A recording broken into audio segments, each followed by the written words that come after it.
যুবক তরুণদের বাংলাদেশ শুধুমাত্র মিথ্যা বুলি দিবেন, মদিনার আইনে রাষ্ট্র চালাবেন, কোরআনের আইন দিয়ে রাষ্ট্র চালাবেন। জামাতের ভাই, বিএনপির ভাইদেরকে সাবধান করতে চাই, ক্ষমতায় গিয়ে যদি কোরআন দিয়ে রাষ্ট্র চালাতে না পারেন, কান ধরে ক্ষমতা থেকে নামায় ফেলা হবে। আস্তে বলবেন না, ঠিক কিনা? আমার ভাইয়েরা, হযরত সুলাইমান নবী মন্ত্রী পরিষদে বসা, এমন সময় একটা পাখি দরজা দিয়া ভিতরে ঢুকছে। সুলাইমান নবীর কাছে এসে ওই পাখি বলতেছে, আল্লাহর পয়গম্বর সুলাইমান, আপনার কাছে একটা বিচার দেব, বিচারটা করতে হবে। হযরত সুলাইমান আলাইহিস সালাম বলছেন, কি বিচার বলো? ওই পাখি হযরত সুলাইমান নবীকে উদ্দেশ্য করে বলছেন, আল্লাহর পয়গম্বর, আমি একটা বাড়ি বানিয়েছি একটা গাছের ডালে, কিন্তু ওই গাছটা আছে আল্লাহর এক বান্দার বাড়ির আঙ্গিনায়। আল্লাহর এক বান্দার বাড়ির আঙ্গিনায় বিরাট গাছ, সেই গাছের ডালে আমি একটা বাড়ি বানিয়েছি। ওই বাড়িতে আমি মাঝে মধ্যে ডিম পাড়ি, কিন্তু বাড়িওয়ালা ডিমগুলো পেড়ে পেড়ে খেয়ে ফেলে। ও আল্লাহর পয়গম্বর, আপনি একটু বিচার করুন, আমি যেন একটু বংশবৃদ্ধি করতে পারি, ওই ডিমে যেন একটু তা দিয়া বাচ্চা ফুটাতে পারি। হযরত সুলাইমান নবী করলেন কি, দুজন প্রহরীকে ডাকলেন, যাও ওই পাখির বাসার সেই বাড়ির মালিককে বলো যেন এই পাখির ডিম আর না পারে। যদি এই পাখির ডিম পারে, আমি কিন্তু বিচার করব, হাত পা ভেঙে গুঁড়ো করে ফেলবো। আমার ভাইয়েরা, মাস কয়েক যাওয়ার পর ওই লোকটা সুলাইমান নবীর সেই ওয়ার্নিং, সেই মেসেজ, তার সেই কড়া বক্তব্য ভুলে গেছে, সুলাইমান নবীর কথা ভুলে গেছে। ওই বাড়িওয়ালা করছে কি, সংবাদ পেয়ে গেছে, যখন বুঝতে পারছে আমার বাড়ির আঙ্গিনায় থাকা গাছের ডালে পাখিটা ডিম পেড়েছে, সঙ্গে সঙ্গে ওই বাড়িওয়ালা গাছে চড়ছে, ডিম পেড়ে ডিম ভেজে খেয়ে ফেলছে।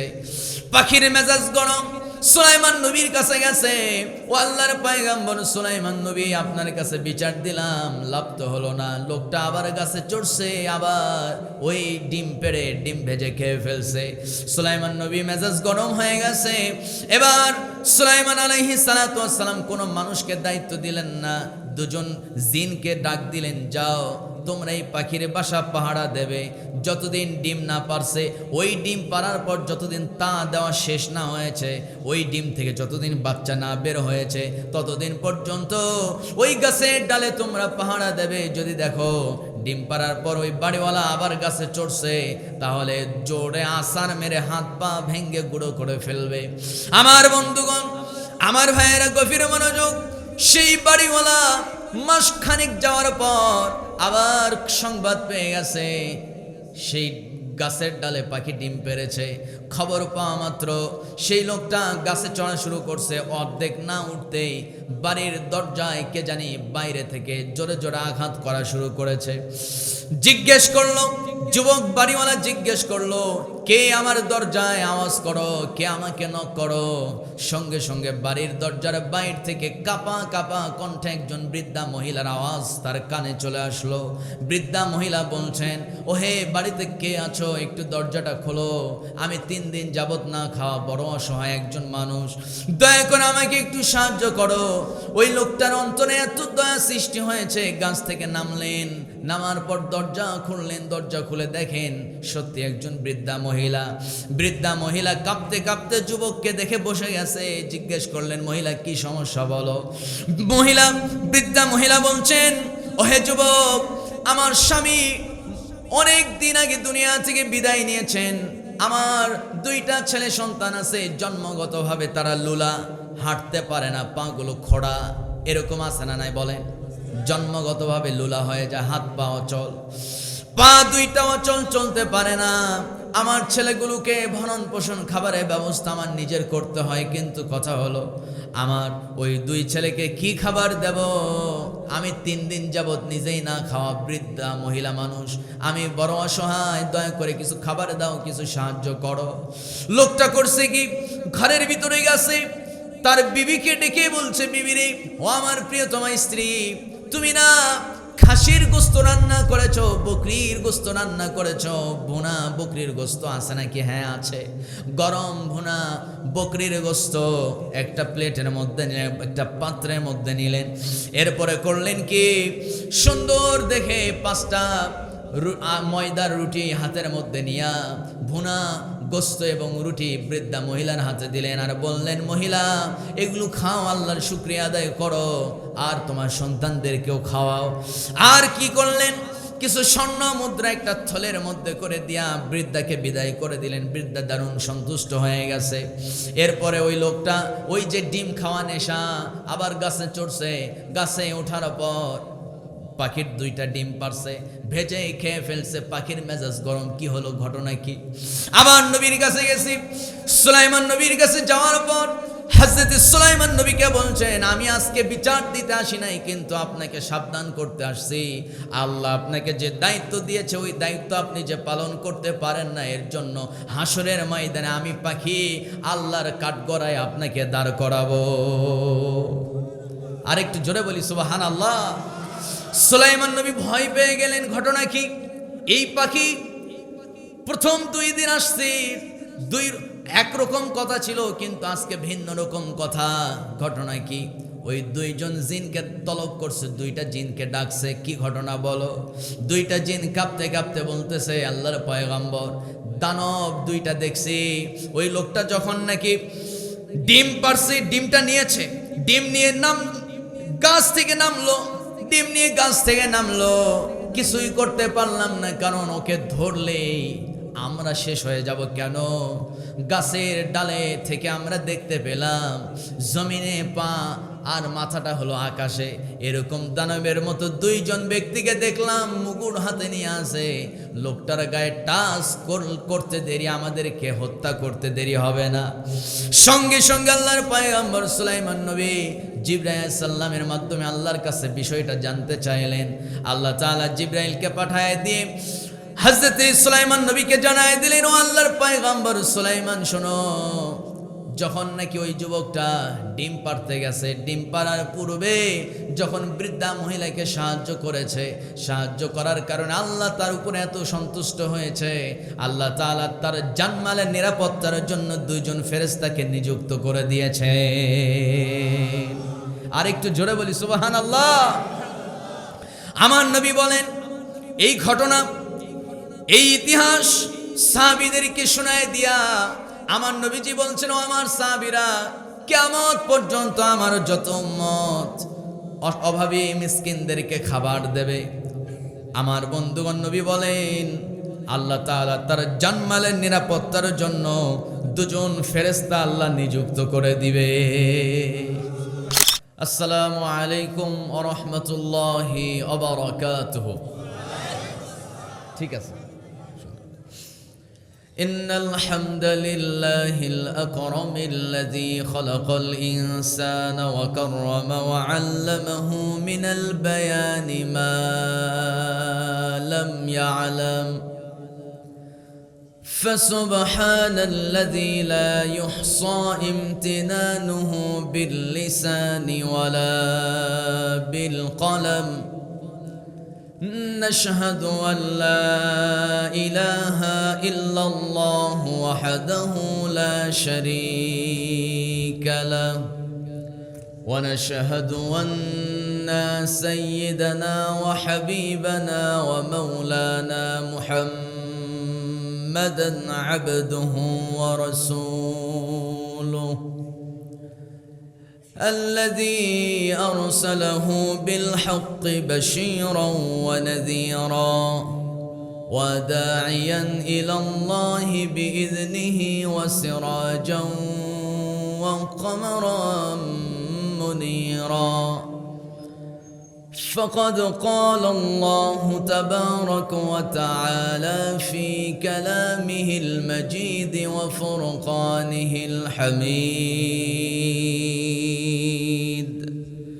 সবাই বলুন আউযু বিল্লাহি মিনাশ শাইতানির রাজীম বিসমিল্লাহির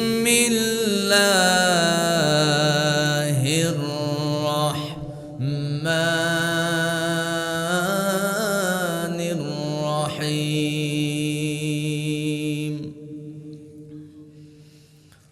عن المجرمين ما سلككم في سقر قالوا لم نك من المصلين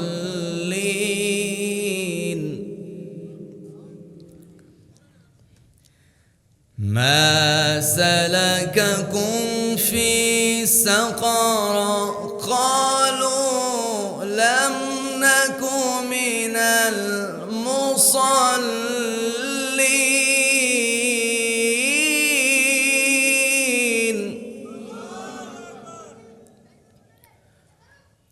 ولم نك نطعم المسكين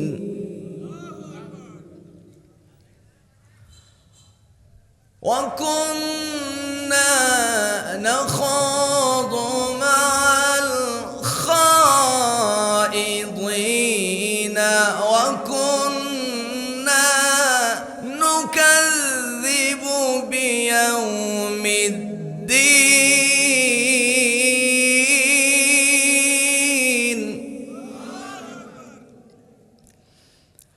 حتى أتانا اليقين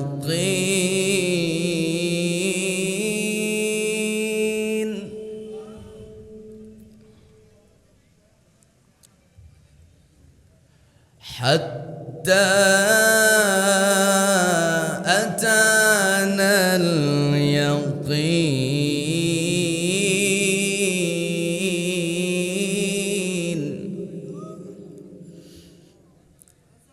الله أكبر بسم الله الرحمن الرحيم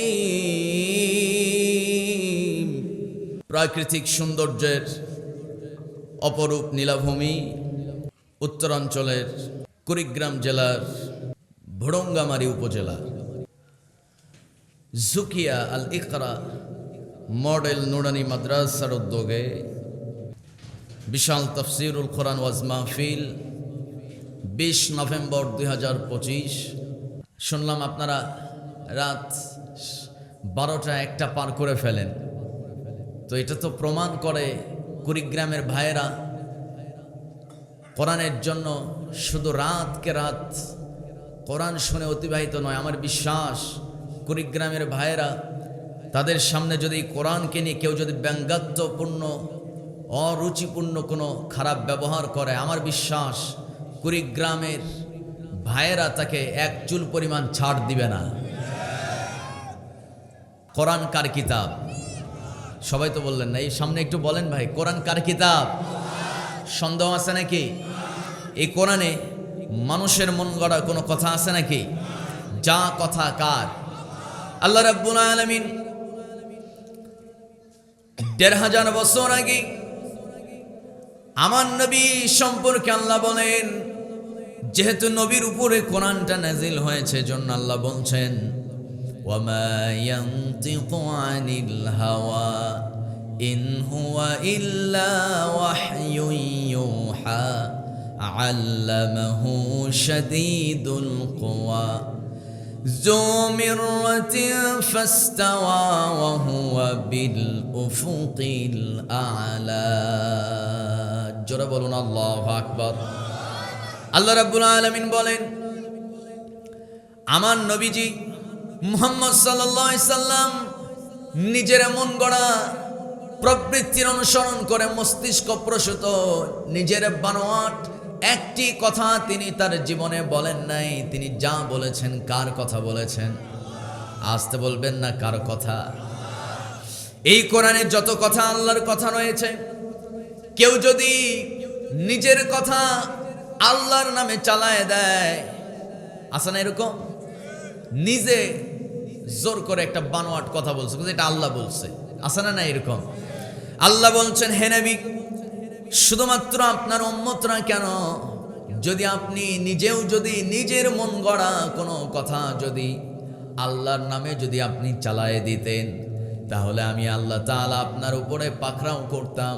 কি করতাম শোনেন, আল্লাহ নিজেই বলছেন ওয়ালাউ তাকাওয়ালা আলাইনা বা'দাল আকাওয়িল লাআখাযনা মিনহু বিল ইয়ামিন সুম্মা লাকাতা'না মিনহুল ওয়াতিন ফামা মিনকুম মিন আহাদিন আনহু হাজিজিন। জোরে বলুন আল্লাহু আকবার। হে নবী, কেউ যদি নিজের মন গড়া কথা যদি আল্লাহর নামে চালায় দেয়, আমি আল্লাহ রাব্বুল আলামিন ওয়ালাউ তাকাওয়ালা আলাইনা বা'দাল আকাওয়িল লাআখাযনা মিনহু বিল ইয়ামিন। উলামায়ে কেরাম আমার ডানে বামে সামনে পেছনে আছেন, ভুল গেলে ধরায় দিবেন। আল্লাহ বলছেন লাআখাযনা মিনহু বিল ইয়ামিন, সূরা হাক্কা। মহান আল্লাহ তাআলা বলছেন আমি তার ডান হাত ধরে ফেলবো। কোন হাত ধরবে? আল্লাহ নিজেই কোন কোন বর্ণনা আসছে আল্লাহ নিজেই তার ডান হাত দিয়ে আল্লাহর হাত দিয়ে তাকে ধরে ফেলবেন। আবার কোন কোন বর্ণনা আসছে যে কথা বলবে তার ডান হাত ধরে ফেলবেন, তিনি কে? শুধু হাত ধরবেন তা নয় আমার বন্ধুগণ, আল্লাহ রাব্বুল আলামিন বলেন সুম্মা লাকাতা'না মিনহুল ওয়াতিন, শুধু হাত ধরবো তা না, আমি তার গলার রগ টেনে ছেড়ে ফেলবো। তার মানে শক্ত পাকড়াও আল্লাহ করবেন যদি কেউ নিজের মন গড়া কথা আল্লাহর নামে চালায় দেয়, ঠিক না? এরকম মুসলমান আমার দেশে আছে না নাই বলে? সংসদ ভবনে লেডি ফেরাউন ক্ষমতায় থাকা অবস্থায় তিনি সূরা কাফিরুনের তাফসীর করছিল, লাকুম দীনুকুম ওয়ালিয়া দিন, যে আল্লাহ বলছে যে তোমার দিন তোমার কাছে, আমার দিন আমার কাছে, আমার দিন আমার কাছে, তোমার দিন তোমার কাছে। দিন মানে কি? ধর্ম। এখানে দিন মানে বোঝানো হয়েছে কি? ধর্ম। মানে তার ধর্ম সে পালন করবে এবং তার ধর্মীয় উৎসবও সে একাই পালন করবে। একজন আরেকজনের ধর্মীয় উৎসবে যেতে পারবে না। বিধানটা কার? এত আস্তে বলতেছেন, মনে হয় এলাকায় মনে হয় আছে এরকম। জোরে বলেন, বিধানটা কার? আল্লাহর বিধান। সম্মানিত বন্ধুগণ, কিন্তু যারা বলে এই আয়াতের অপব্যাখ্যা করে, সেদিন সেই মহিলা ফেরাউন বলেছিল ধর্ম যার যার উৎসব সবার। আমার ভাইয়েরা, হিন্দু ভাইয়েরা কি ঈদের নামাজে এসে আমাদের সঙ্গে নামাজ পড়ে? তারা কি আমাদের সঙ্গে জুমার নামাজ পড়ে? তারা তো কুরবানির ঈদে আমাদের সঙ্গে গরুও খায় না, খায় নাকি? না। তার মানে বোঝা গেল যার ধর্ম সেই পালন করবে। যে বলবে ধর্ম যার যার উৎসব সবার, আমি বলবো সে টাটকা একজন বিধর্মীদের দালাল। আসতে বলবেন না, ঠিক কিনা? সম্মানিত ভাইয়েরা, আমার বন্ধুগণ, মূলত আমি বলতে চাই বাংলাদেশের মানুষ এখন সজাগ হয়েছে। বাংলাদেশের মানুষ এখন আর মূর্খ নাই। ওই এক কাপ বিড়ি, কি বলে, একটা বিড়ি আর এক কাপ চা। আগের দাদা চাচারা এক কাপ বিড়ি, একটা যদি বিড়ি পায় আর একটা যদি চা পায়, নিজের সমর্থন বামরামকে দিতেও দ্বিধাবোধ করে না। কিন্তু এখন বর্তমান এমন একটা সিচুয়েশন চলছে যে একটা বিড়ি আর এক কাপ চা শুধু নয়, এক বিড়ি আর এক কাপ চা শুধু নয়, লক্ষ টাকা দিলেও এবারের মানুষ চোর বাটপারদেরকে পবিত্র সংসদ ভবনের চেয়ারে বসতে দিবে না। কারা কারা রাজি আছেন? দুই হাত, আমি তাদের দেখতে চাই। তাকবীর দেওয়ার কেউ নাই? একজন তাকবীর দেন তো, হাত সবাই উঠান তো। একজন গিয়ার তো দেখি একসঙ্গে সবার ওঠে।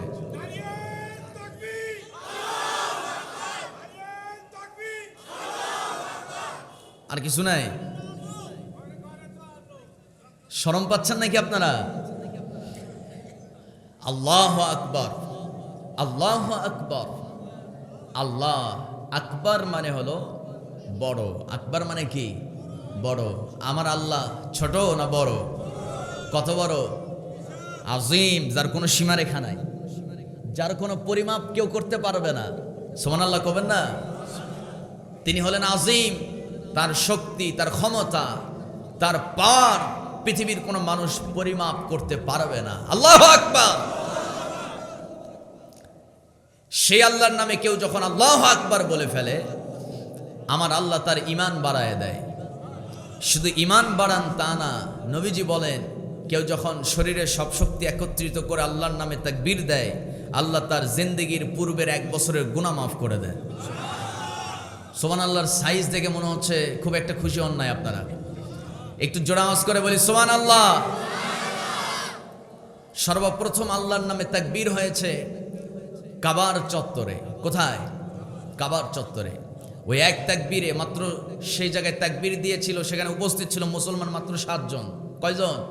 7 জন। 7 জনের হুঙ্কারে আবু জাহেলের মসনদ সেদিন কেঁপে উঠেছিল মুসলমান। আমার বন্ধুগণ, সুতরাং আমি বলতে চাই, এই আল্লাহু আকবার স্লোগান ভারতের বর্ডারের এই পাশে দিবেন, বিএসএফ এর কলিজায় কম্পন সৃষ্টি হয়ে যাবে। আসতে কবেন না, ঠিক কিনা? কোরআন হাদিস যেখানে, আমরা আছি সেখানে, ঠিক কিনা? আমার বন্ধুগণ,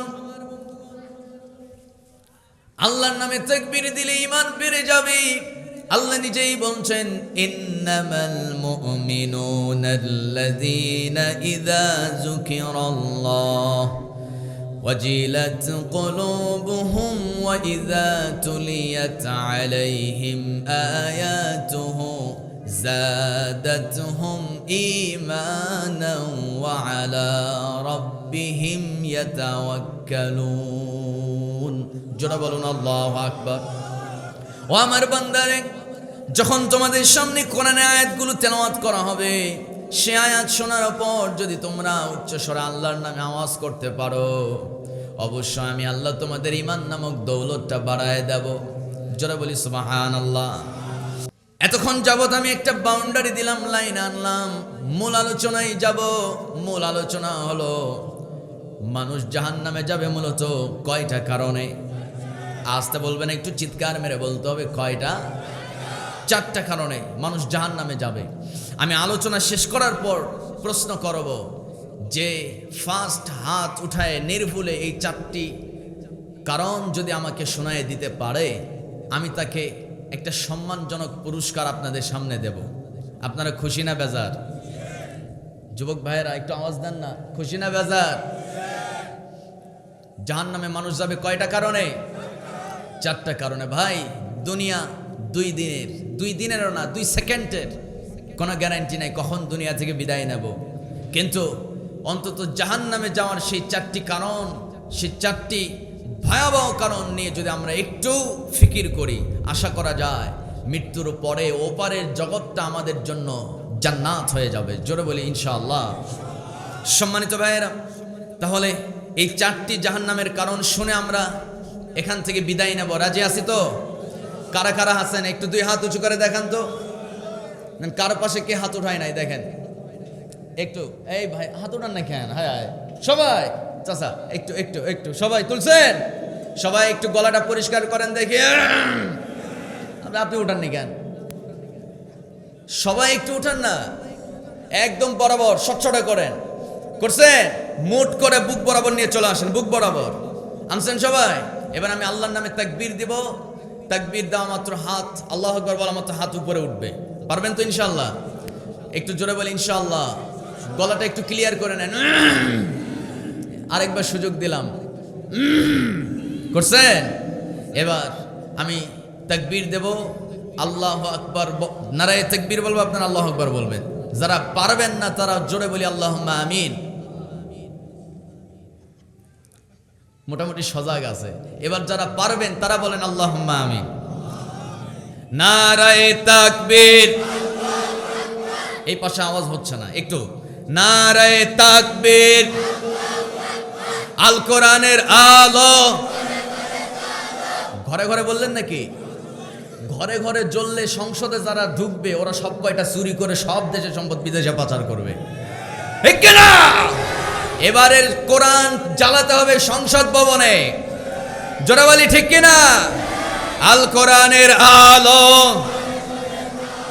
সংসদে জ্বালো। কোরআন হাদিস যেখানে, আলেম ওলামা যেখানে, নারে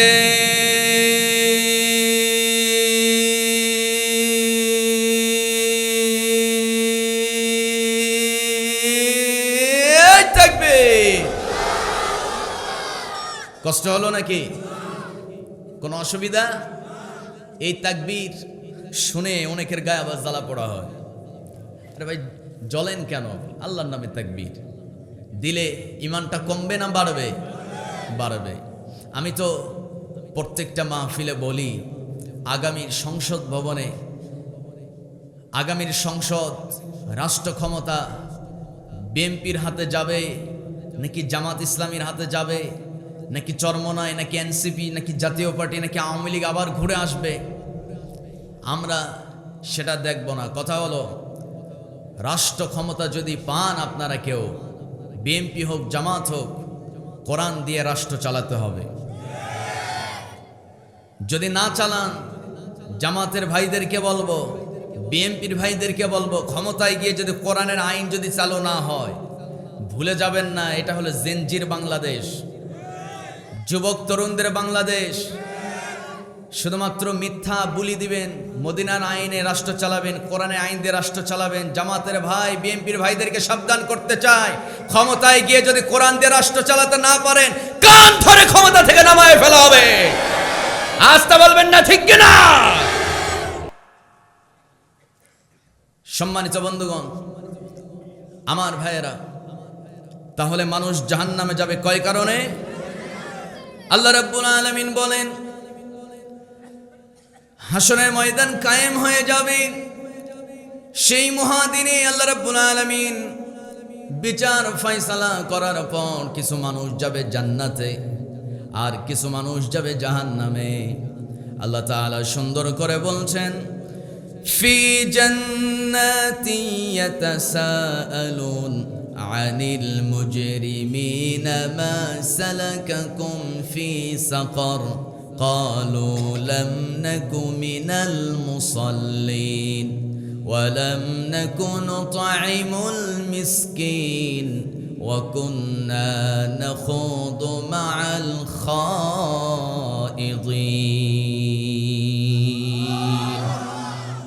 ও দুনিয়ার মানুষ, জান্নাতীরা জান্নাতে, জাহান্নামীরা জাহান্নামে, কিন্তু জান্নাত জাহান্নামের মাঝখানে একটা ঠাই দিয়ে দেওয়া হবে।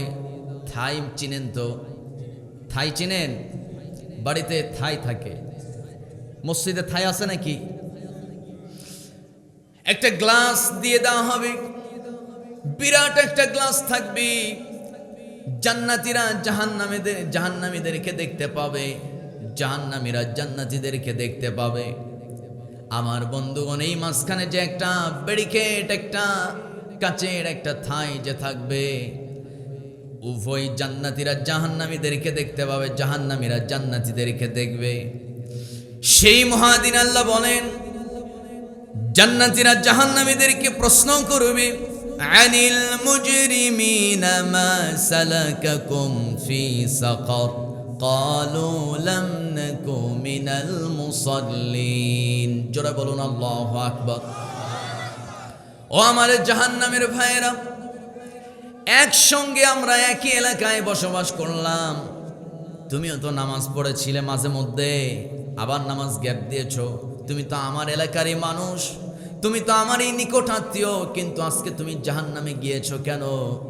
যখন জান্নাতি ভাই জাহান্নামী ভাইকে যখন প্রশ্ন করবে, জাহান্নামের সেই লোকটা তখন বলবে, মা সালাকাকুম ফি সাকার ক্বালু লাম নাকু মিনাল মুসাল্লিন। জাহান্নামের সেই ভাই বলবে, মা সালাকাকুম ফি সাকার, এই সাকার নামক জাহান্নামে আজকে আমি এসেছি, আজকে আমি অপরাধী। আমার অপরাধ হলো, জাহান্নামে আসার এক নাম্বার কারণ হলো, ক্বালু লাম নাকু মিনাল মুসাল্লিন, আমি দুনিয়াতে বেঁচে থাকা অবস্থায় মুসল্লি ছিলাম না, নামাজ আদায় করতাম না। নিয়মিত নামাজ আদায় না করার কারণে আজকে আল্লাহ তাআলা জাহান্নামে আমাকে পাঠিয়েছেন। আমার বন্ধুগণ, আমার দেশে কত শ্রেণীর নামাজি আছে, কেউ সাপ্তাহিক জুমার দিনের নামাজি আছে না নাই বলেন? একটু জবাব দিতে হবে, আছে না নাই? শুধু জুমার দিন নামাজ পড়ে। আবার কিছু মানুষ আছে মাসিক নামাজি, রমজান মাস আসলে নামাজ ধরে, রমজান গেলে নামাজ ছাড়ে। কিছু আছে বাৎসরিক নামাজি, শুধুমাত্র ঈদের দিনে নামাজ পড়ে, আছে না? আবার কিছু আছে চার নাম্বারটা খুব ভিআইপি পারসন। যখন নির্বাচন আসে তখন মাথায় টুপি, পরনে সাদা পাঞ্জাবি, মসজিদে নামাজে যায়। আসল নামাজ পড়া মুখ্য বিষয় নয়, ওর উদ্দেশ্যই হলো দেখুক মানুষ আমি নামাজি, তার মানে আমি ভালো লোক, মানুষ আমারে ভোট দিবে। ভোটের নেশায় মানুষকে খুশি করার জন্য নির্বাচনের আগে নামাজ পড়ে, আল্লাহর সন্তুষ্টির জন্য নয়। এই রকম ধর্ম ব্যবসায়ী নেতা আমার দেশে আছে না নাই? চিল্লায় বলতে হবে, আছে না নাই? আমার বন্ধুগণ, মুখে দাড়ি নাই, মাথায় টুপি, পরনে সাদা পাঞ্জাবি, বলে মদিনার আইনে রাষ্ট্র চালাবে। আরে বেটা, তোর মুখে তো দাড়ি নাই, তুই কেমনে মদিনার আইনে রাষ্ট্র চালাবি? কথা কয় না? জনগণ ঠিক কিনা? খুনি হাসিনা 96 নির্বাচনের আগে চাচারা জানেন মাথায় দিয়েছিল পট্টি, হিজাব, হাতের মধ্যে তসবি। বাংলার মানুষ চিন্তা করলো না জানি কোন বড় আল্লাহওয়ালা মহিলা, ঠিক না? মাথায় পট্টি, হাতে তসবি, মদিনার আইনে মদিনার সনদে রাষ্ট্র চালাবে। কিসের কি মদিনার সনদে রাষ্ট্র চালাবে? ক্ষমতায় আসার পর দেখা গেল যারা মদিনার সুন্নত বুকে ধারণ করে, কোরআন নিয়ে নিজের জীবনকে সাজাতে চায়, এইরকম বৃহত্তর বড় বড় আলেমদেরকে ফাঁসির রশিতে ঝুলালো, আলেমদেরকে কারাগারে বন্দি করে রাখলো। কোরআনের হক কথা বললেই জায়গা হয়ে যায় কারাগার। তার মানে বোঝা গেল পট্টি মাথায় দিয়েছিল, হাতে তসবি নিয়েছিল। মূলত এই মহিলা শুধুমাত্র আল্লাহর জন্য এই কাজ করে নাই, ও কাজ করছে ভোট নেওয়ার জন্য। এরাই হলো ধর্মের নামে রাজনীতি করে। যারা নির্বাচনের আগে মাথায় দেয় হেজাব, হাতে তসবি, নির্বাচন আসলে পরনে সাদা পাঞ্জাবি, মসজিদে নামাজ শুরু করে দেয়। শুধু নির্বাচনের টাইমে নামাজ, নির্বাচনের টাইমে পট্টি মাথায়। বোঝা যায় এই লোকগুলো আসলে নামাজি নয়, এরা হলো নাম্বার 1 ধোঁকাবাজ। ক্ষমতায় গেলে দেশের সম্পদ এরাই বিদেশে পাচার করবে। ক্ষমতা শেষ হয় যাবে ভারতে, নয়তো লন্ডনে, ঠিক কিনা? আমার বন্ধুগণ, কথা খুব ক্লিয়ার। আল্লাহ রাব্বুল আলামিন বলেন, বান্দারে সলচাতুরি করে মুসল্লি হওয়া যায় না। আমার দেশে দেখবেন কিছু মুসল্লি আছে, বিরাট বড় হাজি সাহেব, বিরাট দাড়ি, বড় দাড়ি, পরনে বিরাট জুব্বা। এলাকার সব মানুষ খুব সম্মান করে হাজি সাহেব। 5 ওয়াক্ত নামাজ পড়ে সামনের কাতারে, তবে নামাজ পড়ে ঠিক আছে, কিন্তু কথা হলো চেয়ার ছাড়া নামাজ পড়ে না। আছে নাকি এলাকায়? চেয়ার ছাড়া নামাজ পড়ে না, আছে? আমার ভাইয়েরা, সাহাবায়ে কেরাম কেমনে নামাজ আদায় করেছেন শোনেন। হযরত আলী রাদিয়াল্লাহু তাআলা আনহু নবীর জামায় চলে গেছে জিহাদের ময়দানে। সেই জিহাদের ময়দান থেকে যুদ্ধ করতে করতে এক পর্যায়ে দেখা গেল পাহাড়ের চূড়া থেকে, ওই পাহাড়ের উঁচু পাহাড় থেকে একদল কাফের সাহাবীদের পাতা করে কোথায় পাতা করে সাহাবীদের পাতা করে তীর মারা শুরু করেছে। আমার বন্ধুগণ, একটা তীর এসে নবীর জামায় হযরত আলীর ডান পায়ে ঢুকে গেছে। ডান পায়ের মধ্যে তীর ঢুকে গেল। হযরত আলী রাদিয়াল্লাহু তাআলা আনহু এরপরও যুদ্ধ চালিয়ে গেলেন। যুদ্ধ করতে করতে খবর এসে গেল জিহাদের দামামা শেষ হয়ে গেল, যুদ্ধ শেষ হয়ে গেল।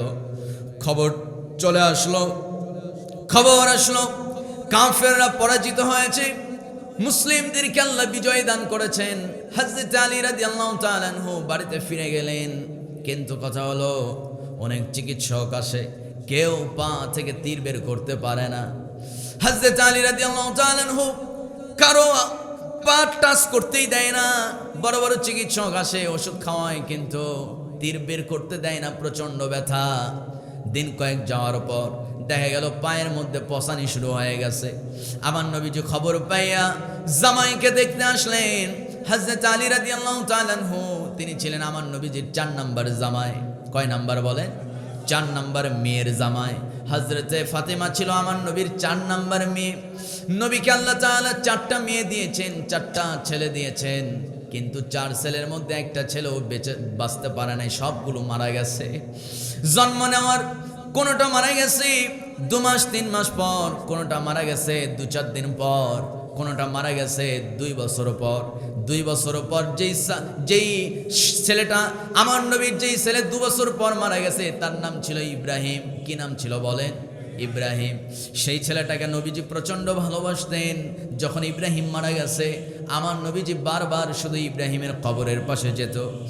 কবরের পাশে গিয়ে নবীজি হাত তুলা কান্নাকাটি শুরু করে দিতেন। সাহাবীরা জিজ্ঞেস করলেন, ইয়া রাসূলুল্লাহ, আপনি তো বলেছেন মৃত ব্যক্তিদের জন্য কান্না করা যাবে না। নবীজি বলেন, ও আমার সাহাবীরা, আমার আব্দুল্লাহ মারা গেছে। 4টা ছেলে আল্লাহ আমাকে দিয়েছিল, একটাও বাঁচে নাই, সবগুলো মারা গেছে। ও আমার সাহাবীরে, এই আব্দুল্লাহ 2টা বছর বেঁচে ছিল, আমি তাকে প্রচন্ড ভালোবেসেছি। এই আমার সন্তান ইব্রাহিম 2টা বছর বেঁচে ছিল, প্রচন্ড ভালোবাসছি ইব্রাহিমকে। কিন্তু কথা হলো, আমি কি একটু আল্লাহর কাছে ইব্রাহিমের জন্য দোয়া করব না? আমার ছেলে ইব্রাহিমের জন্য কি আমি একটু আল্লাহর কাছে দোয়া করতে পারবো না? যেরকম সুবহানাল্লাহ। আমার বন্ধুগণ, নবীর কয়টা মেয়ে? 4 মেয়ে। 4 নাম্বার মেয়ের নাম হলো ফাতেমা। আমার নবী ফাতেমাকে সবচাইতে বেশি ভালোবাসতেন, কারণ হযরত খাদিজা রাদিয়াল্লাহু তাআলা আনহা ফাতেমাকে জন্ম দেওয়ার কয়েকদিন পরে হযরত খাদিজা দুনিয়া থেকে বিদায় নিয়েছেন। যেরকম আল্লাহু আকবার। হযরত ফাতেমা মায়ের আদর ঠিক মতো পান নাই। আমার নবীজি তাকে প্রচন্ড মহব্বত করতেন। যখন শুনছে ফাতেমার স্বামী নবীর জামাই হযরত আলী প্রচন্ড অসুস্থতায় ভুগছেন, পায়ের মধ্যে তীর ঢুকে গেছে, আমার নবী আলীর কাছে চলে গেলেন। যাওয়ার পর দেখেন 4-5 জন চিকিৎসক আছে ঠিক, কিন্তু কেউ চিকিৎসা করতে পারছে না। আলী রাদিয়াল্লাহু তাআলা আনহু তিনি তার এই রানের মধ্যে পায়ের মধ্যে হাত দিতেই দেয় না, এত প্রচন্ড ব্যথা। এক পর্যায়ে আমার নবীজি বলছেন, চিকিৎসকরা তোমরা একটু থামো, ও আমার জামাই আলী তুমি নামাজে দাঁড়ায় যাও। হযরত আলীকে নামাজে দাঁড়ায় দেওয়া হলো। নামাজে দাঁড়িয়ে গেলেন, সুন্দর করে ওযু করে নামাজে দাঁড়ালেন। নামাজরত অবস্থায় প্রথম রাকাতটা খুব দীর্ঘ করে ফেললেন। রুকুতে যাওয়ার আগে প্রথম রাকাতেই আমার নবীজি নির্দেশ দিলেন, চিকিৎসকরা কোথায়? সবাই সামনে চলে আসলো। নবী আমার বললেন, যাও, আমার আলীর তাকওয়া, আমার আলীর নামাজ সম্পর্কে আমার চেয়ে বেশি কেউ জানে না। নামাজে দাঁড়িয়ে গেছে, যেমনে ইচ্ছা তীর বের করো, আল্লাহর কসম আমার আলী জানতে পারবে না। আর একটু জোরে বলি আল্লাহু আকবার। আমার বন্ধুগণ, চিকিৎসকরা করলো কি? তীর ধরে টান মারলো, বের হয়ে আসলো তীর। হযরত আলী বুঝতে পারলেন না, রক্ত গলগল করে রক্ত বের হয়ে যায়। হযরত আলী রাদিয়াল্লাহু তাআলা আনহু নামাজ শেষ করলেন। নামাজ শেষ করার পর আমার নবীজি বলেন, আলী পায়ের দিকে তাকাও, তীরটা আছে নাকি? দেখে তীর নাই। নবীজির সাহাবী হযরত আলী চোখের পানি ফেলতে ফেলতে বলছেন, ইয়া রাসূলুল্লাহ, আমি আল্লাহর কসম করে বলি, নামাজে যখন দাঁড়িয়েছি আল্লাহর কসম করে বলি, একটা মশা কামড় দিলে যেই কষ্ট হয় সেই কষ্ট পর্যন্ত আমার অনুভব হয় নাই, সেই কষ্ট পর্যন্ত আমার হয় নাই।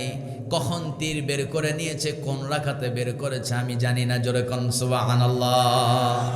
কি নামাজ তাদের! জোরে বলি আল্লাহু আকবার।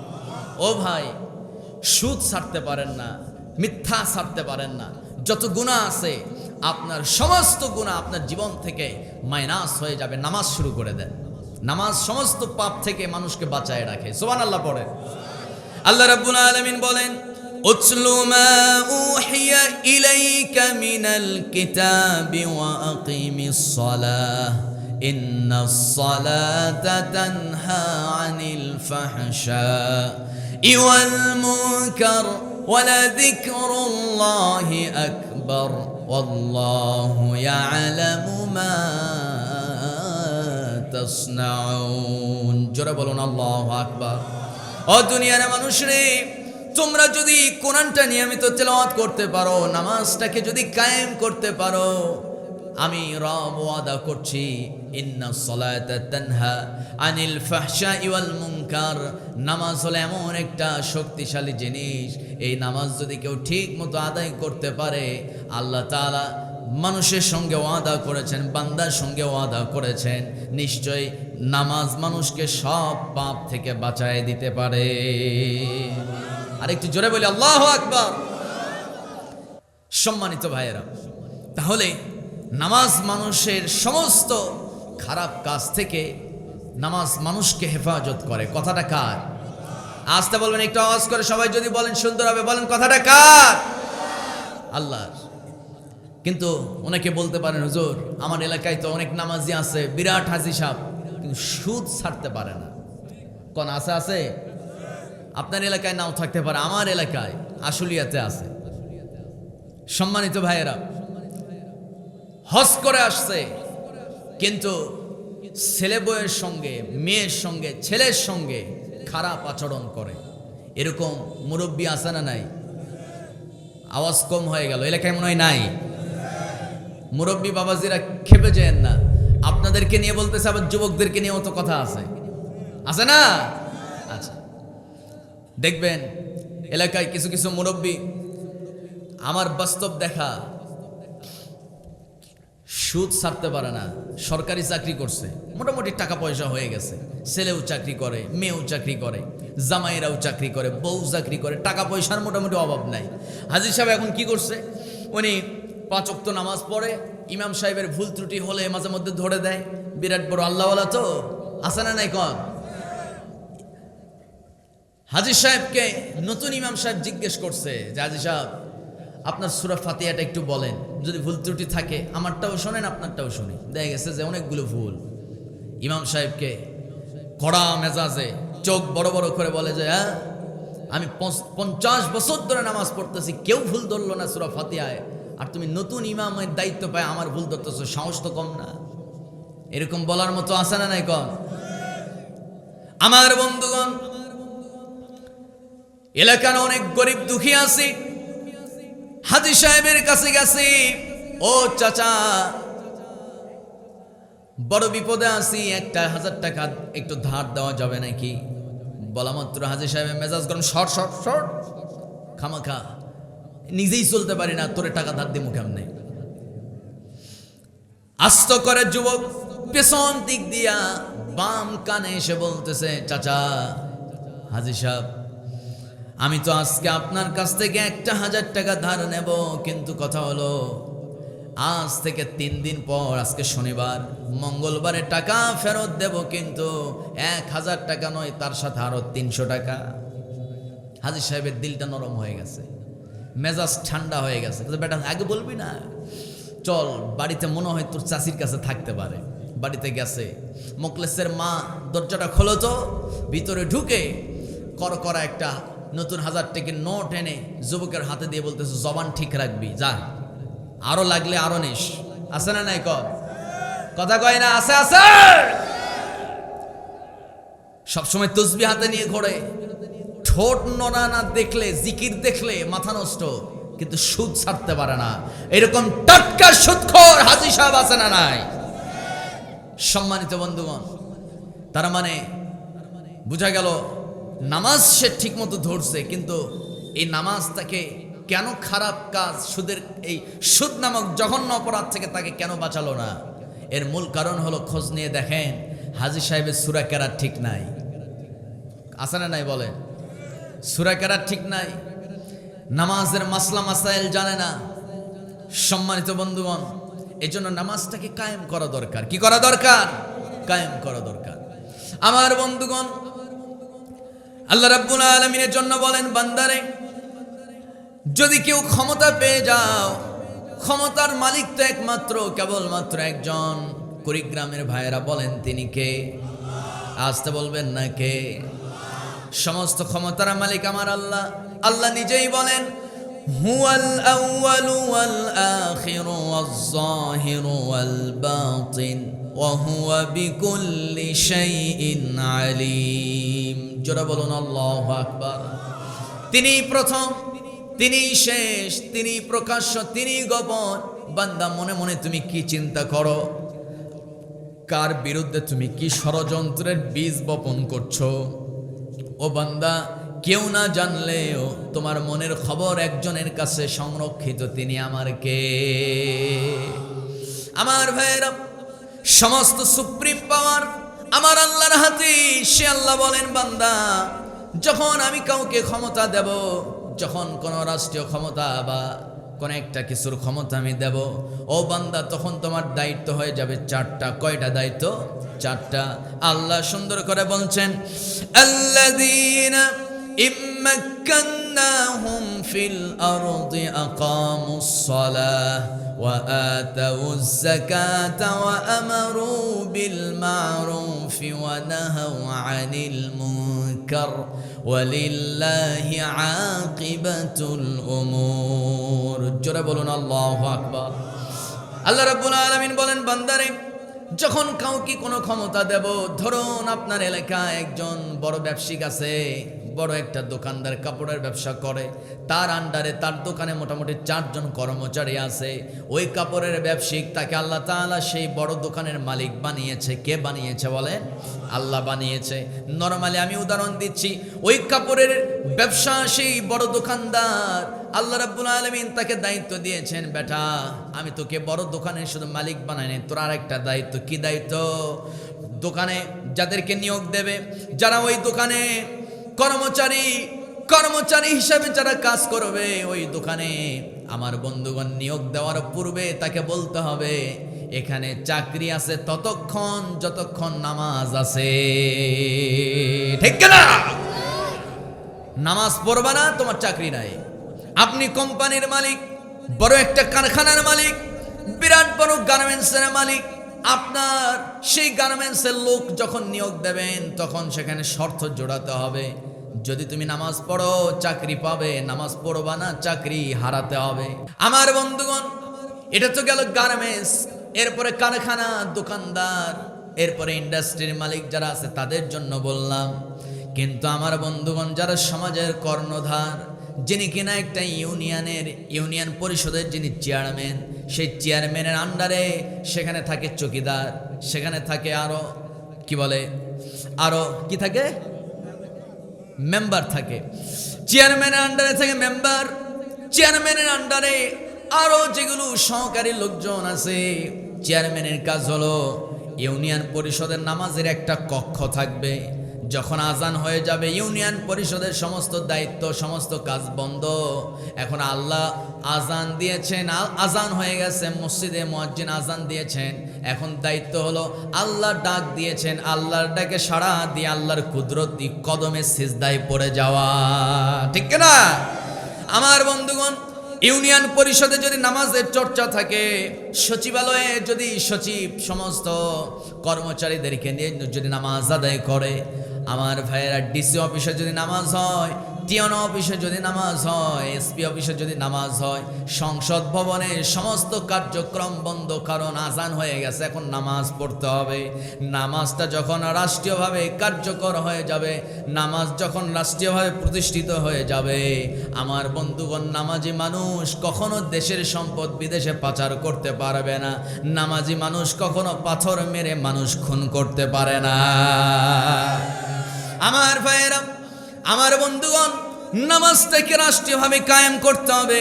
নামাজ যদি চালু থাকতো, ধর্ষণ বন্ধ হয়ে যেত, চুরি বন্ধ হয়ে যেত, খুন খারাপি বন্ধ হয়ে যেত। এজন্য সংসদে আল্লাহর কোরআনটা নেওয়ার দরকার আছে না নাই? আসতে বলবেন না, কোরআনটা সংসদে যাওয়ার দরকার আছে না নাই? আমরা চেষ্টা করব তো ইনশাআল্লাহ। আরো জোরে বলি ইনশা। আমার বন্ধুগণ, সেদিন জাহান্নামীরা বলবে, ক্বালু লাম নাকু মিনাল মুসাল্লিন, আমরা মুসল্লি ছিলাম না, এজন্য আল্লাহ আজকে আমাদেরকে জাহান্নামে ফেলে দিয়েছে। এখানে ওলামায়ে কেরাম অনেকে আছেন, নবীজি কড়া মেসেজ দিয়েছেন, সেটা হলো মান তারাকা সালাতা মুতাআম্মিদান ফাকাদ কাফার। যে ব্যক্তি নামাজ ছেড়ে দিল সে তো কুফরি করে ফেললো। কুফরি করে কারা? যারা কাফের, ঠিক না? আর যারা কাফের তারা যাবে জান্নাতে না জাহান্নামে? ও ভাই, জাহান্নামে চলে যাবে। 5টা ওয়াক্ত নামাজ যদি আপনি ঠিকমতো আদায় করতে পারেন, আমার মায়েরা, আমার যুবক তরুণ ভাইয়েরা, মুখে আপনার ফেস ওয়াশ মাখতে হবে না, চনো পাউডার মাখতে হবে না। আমার নবী বলেন, যে ব্যক্তি 5 ওয়াক্ত নামাজ ঠিকমতো আদায় করবে, অজুর পানি তার ফেস ওয়াশ, অজুর পানি তার চনো পাউডারের কাজ করবে। জোরে কোন সুবহানাল্লাহ। আমার বন্ধুগণ, আমার ভাইয়েরা, ফজর নামাজ আজান হয়ে গেছে, মসজিদে যাবেন, ওযু বানাবেন, নামাজে দাঁড়িয়ে যাবেন। হায় হায়, ফজর নামাজের পর যারা নিয়মিত যারা ফজর নামাজ আদায় করেন, নামাজ পড়ে যখন বাইরে বের হবেন, রাস্তায় একটু হাঁটবেন, দেখবেন পূর্ব দিগন্তে সূর্যটা লাল বর্ণ আকার ধারণ করে আস্তে আস্তে উদিত হচ্ছে। কার হুকুমে? আসতে বলবেন না, কার হুকুমে? কোন মানুষ যখন, নবীজি বলেন, কোন মানুষ যখন ফজর নামাজ আদায় করে ওই সূর্য উঠতেছে কিনা, এই দৃশ্য যদি কেউ দেখে, সূর্য ওঠার দৃশ্য যদি কোনো বান্দা ঘুম থেকে উঠে দেখতে পারে, আমার রাসূল বলেন তার সমস্ত চোখের সমস্যা আল্লাহ দূর করে দিবে। আমার দেশে মাত্র ক্লাস 3, ক্লাস 4, 5-এ পড়ে হাই পাওয়ারের চশমা পড়ে, আছে না নাই? কেন পড়ে জানেন? এই ছোট ছোট বাচ্চাগুলো দিন নাই রাত নাই পাবজি, ফ্রি ফায়ার খেলা নিয়ে ব্যস্ত, মোবাইল নিয়ে ব্যস্ত। এই মোবাইল দেখতে দেখতে যুবকরা মোবাইলে ভিডিও পর্নোগ্রাফি আজেবাজে দেখতে দেখতে রাত 2টা 3টা বাজায় ফেলে, সকাল 11টা 12টা পর্যন্ত ঘুমায়। বলেন তো, চোখের সমস্যা আমার মুরব্বী চাচার হবে, নামাজি মুরব্বী চাচার হবে, না ওই তরুণ যুবকটার হবে? অনেক মুরব্বী আছে। সেদিন আমি টাঙ্গাইলে এক মুরব্বী দেখলাম, 118 বছর বয়স, খালি চোখে তিনি কোরআন তেলাওয়াত করতে পারে। সুবহানাল্লাহর আওয়াজ দেখে মনে হলো যে এটা ব্যাপারই না। হুজুর একটু জোরে গান সুবহানাল্লাহ। খালি চোখে, কি আশ্চর্য! সম্মানিত ভাইয়েরা, এখানে যদি আমি বলি আজকে সূর্য ওঠা কে কে দেখছেন, ফজর নামাজ কে কে পড়ছেন, অনেকের হাত উঠবে না, ঠিক না? অনেকের হাত উঠবে না। এমনকি এশার নামাজটাও পড়ে নাই। কেমনে জান্নাতে যাবেন? ওয়াজ শুনে তো জান্নাতে যাওয়া যাবে না। জান্নাত, এখানে ছোট ছোট অনেক বাচ্চারা আছে। এই যে আল ইকরা, এই মডেল মাদ্রাসার ছোট বাচ্চাদেরকে জিজ্ঞেস করেন 5 নম্বর হাদিসটা শোনেন। 5 নম্বর হাদিসটা কি কেউ বলতে পারবে? এখানে বাচ্চারা কই? কেউ বলতে পারবে 5 নম্বর হাদিসটা? এই তুমি মাদ্রাসায় পড়ো না? 5 নম্বর হাদিস জানো? মিফতাহুল, জোরে এদিকে আসো, এদিকে আসো, এইদিকে আসো, দৌড়ে আসো, এদিকে সময় নাই, দৌড় দাও। কোন মাদ্রাসায় পড়ো? এই আলেখরা, এই মাদ্রাসায়? আচ্ছা, এখানে 5 নম্বর হাদিস বলতে পারবে? বলো, এখানে বলো। মিফতাহুল জান্নাতিস সালাহ, নামাজ বেহেশতের চাবি। শুনছেন আপনারা? দান করলেন জান্নাত পাবেন, হজ করবেন জান্নাত পাবেন। আমার ভাইয়েরা, যাকাত দিবেন জান্নাত পাবেন, কিন্তু ওই জান্নাতে যেতে হলে চাবির দরকার আছে না নাই? এত আসতে বললেন, একটু জোরে কোন, চাবির দরকার আছে না নাই? ছোট বাচ্চা বলে গেল মিফতাহুল জান্নাতিস সালাহ, জান্নাতে যেতে হলে চাবি লাগবে, আর ওই চাবি পাবেন যদি আপনি নামাজ পড়েন। নামাজ পড়বেন না, চাবি পাবেন না, ঠিক কিনা? কত সাংঘাতিক কথা! আপনার আমার ঘরের বাচ্চারা শিখতেছে, পড়তেছে, কিন্তু আমরা হেলাই কেলাই সব সময়গুলো পার করে দিচ্ছি। জবাব দিতে হবে কার কাছে? আল্লাহর কাছে জবাব দিতে হবে ভাই। কোনো ছাড় নাই, কোনো পার পাবেন না। অফিসে চাকরি করেন, ডিউটি করেন 8 ঘন্টা। কয় ঘন্টা? 8 ঘন্টা অফিসে ডিউটি করেন। আপনি যদি একটা দিন না যান, একদিনের বেতন কেটে ফেলবে।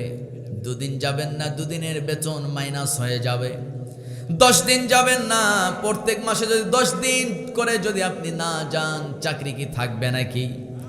দুনিয়াতে আপনার সেই কোম্পানির মালিক আপনার উপরে খেপে যাবে, বস খেপে যাবে, তোর মতো লোকের দরকার নাই, যা চলে যা।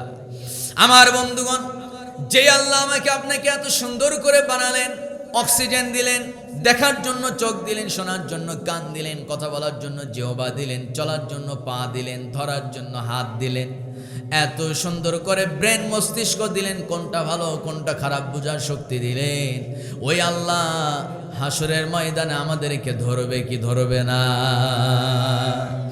আমার বন্ধুগণ, মানুষ কেন জাহান্নামে যাবে? সেদিন জাহান্নামীরা জান্নাতি ভাইদেরকে বলবে, ও আমার ভাই রে, জাহান্নামে আসার আজকে 2 নাম্বার কারণ হলো ওয়ালাম নাকুনু তু'ইমুল মিসকিন। জোরে বলুন আল্লাহু আকবার। জাহান্নামে আসার 2 নাম্বার কারণ হলো, আমার বাড়িতে মিসকিন আসতো, গরিব অসহায় মানুষগুলো আসতো, কিন্তু খাবার দিতাম না। মিসকিনদেরকে খাবার না দেওয়ার কারণে আমি আজকে জাহান্নামে এসেছি।